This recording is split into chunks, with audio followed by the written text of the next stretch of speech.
চলতি বছরের জরিপে সুন্দরবনে 11টি বাঘ বেড়েছে।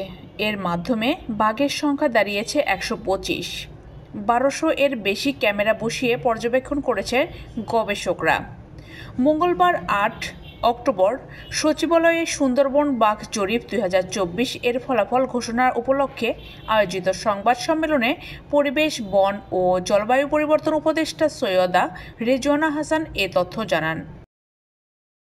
তিনি বলেন, সার্বিক বিচার বিশ্লেষণে 2023-2024 সালে সুন্দরবনে পরিচালিত বাঘ জরিপে বাঘের সংখ্যা 125টি পাওয়া যায় এবং প্রতি 100 বর্গ কিলোমিটার বনে বাঘের ঘনত্ব পাওয়া যায় 2.64।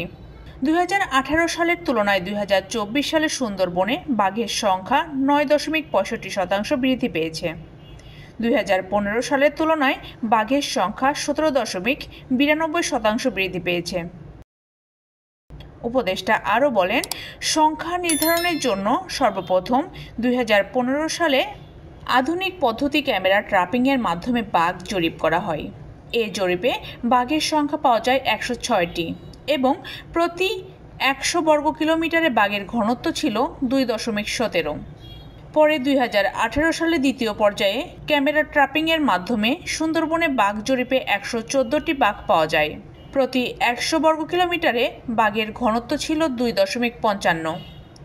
অর্থাৎ 2015 সালের তুলনায় 2018 সালে বাঘ বৃদ্ধি পায় 8টি এবং বাঘ বৃদ্ধির শতকরা হার ছিল প্রায় 8%। বিপন্ন বাঘ সংরক্ষণের বিচরণ ও প্রজননের সুন্দরবনের 53.52% এলাকাকে রক্ষিত এলাকা ঘোষণা করা হয়েছে। এসব এলাকায় বনজ সম্পদ আহরণ নিষিদ্ধ করা হয়েছে। লোকালয় সংলগ্ন 60 কিলোমিটার এলাকায় লাইলনের ফেন্সিং করা হচ্ছে। ঝড় ও জলোচ্ছ্বাসে বাঘের আশ্রয়ের জন্য ঢিবি নির্মাণ করা হয়েছে। এছাড়া বাঘের আক্রমণে নিহতদের ক্ষতিপূরণ দেওয়া হচ্ছে। লোকালয়ে চলে আসা বাঘ ফিরিয়ে দিতে 49টি ভিলেজ টাইগার রেসপন্স টিম গঠন করা হয়েছে বলে জানান উপদেষ্টা সৈয়দা রেজওয়ানা হাসান।